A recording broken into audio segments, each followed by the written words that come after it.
Hello, everyone. Today I'm joined by Anya Williams, who studied with me a few years ago in this faculty and who is now training to become a teacher herself. So let me begin by asking you, Anya, when people hear the phrase Faculty of Divinity, they may be a bit surprised or intrigued or puzzled by that word divinity because we don't study divinity at school. So what does that word mean? Well, I think at school, when we're talking about divinity, it's often the thing that is beyond humans. So I suppose the divinity might be different in different religions. Um, but I suppose when I'm talking to students about it at school, many of them say that they're not religious, but they believe there is something else other than themselves. And so I often ask them what they mean. And they often refer to a kind of energy, or like many of the students say to me at school, well, miss, there must be something other than us, but I don't believe in God. And I'm like, well, could that be some kind of divinity? And I suppose when we're studying different religions, which I did when I was at faculty, the idea of divinity is the thing that is beyond us.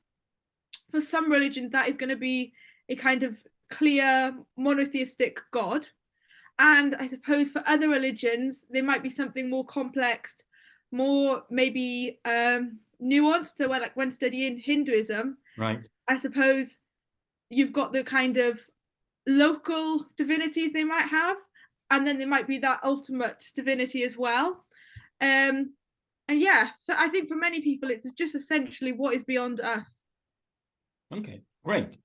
Now, do you think that the study of religion, do you think it can make a concrete difference to our everyday lives, or is it just something we study about, read about in books, and which is just in our minds, or is it also something out there? Yeah, I think studying religion definitely helps us understand society better and understand other people in our communities better for sure. So suppose society, however you look at it, is shaped by religion. It Indeed. historically has been. And as society evolves, it's still going to be shaped by religion. So when I'm in school now with the students, we're looking at the census data and we look back at how the UK used to have a larger Christian population than it does now, and now the Muslim population in the UK is increasing. And Yes. so we're often talking about why that is. And then when we're looking at the history of maybe the UK, you see the role that the church has played in society. And then even when we're looking at education itself, we've got Catholic schools, we've got all different faith schools emerging, and then you've also got, suppose, some of the hymns you'll sing in school or some of the songs you sing are have religious undertones for sure. Yes. So you mean to say the fact that you have spent 3 years studying religion allows you to see social developments around you in a different light? Yes, definitely, yes, definitely. Yeah. So I think I've come to see the role religion has played in society, and it still does, definitely. And I suppose studying religion helps us to understand people in society better, and maybe helps us to be more tolerant of the ways people behave, because we can start to understand why they behave as they do.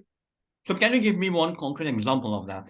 How studying religion can help us to become more tolerant and accepting of other people's ways of thinking and living?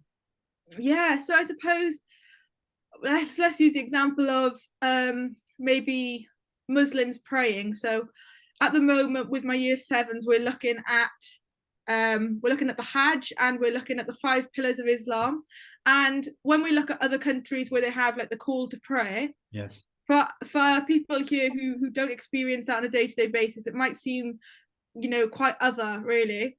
But when we try and start to unpick why they do that and why the call to prayer is so significant to them, I Mm. think I think it just helps us behave, like understand why they behave as they do, and why certain actions are such a core part of their daily routine and their lives. Yeah, I mean, that's right. I mean, when I was growing up in Assam, in India, I used to wake up at 4 a.m. in the morning hearing the call to prayer, and I miss that here. Yeah, yeah, yeah, definitely. Now, finally, how has the time you have spent in the Faculty of Divinity during the undergraduate degree shaped or recalibrated your understanding of what it means to be human? Ooh, yeah. So I suppose what it means to be human, definitely, you're going to have some kind of curiosity of what's beyond us and what else there is. And I think when I was at Divinity, I purposefully chose to study quite diverse papers. So Yes. picked up Greek in first year, expecting to drop it at the end of first year, and then I ended up keeping Greek for the whole 3 years. Great. And I really miss studying that now. So I suppose what it means to be human, what you study in Divinity is so diverse. So studying the language, you start to see, I suppose, the role that that has played and how we kind of can understand about earlier societies through looking at how language has been used. And then I suppose looking at kind of cultural practices of different societies. And yeah, it's such a diversity that what you can study at Divinity, definitely. All right.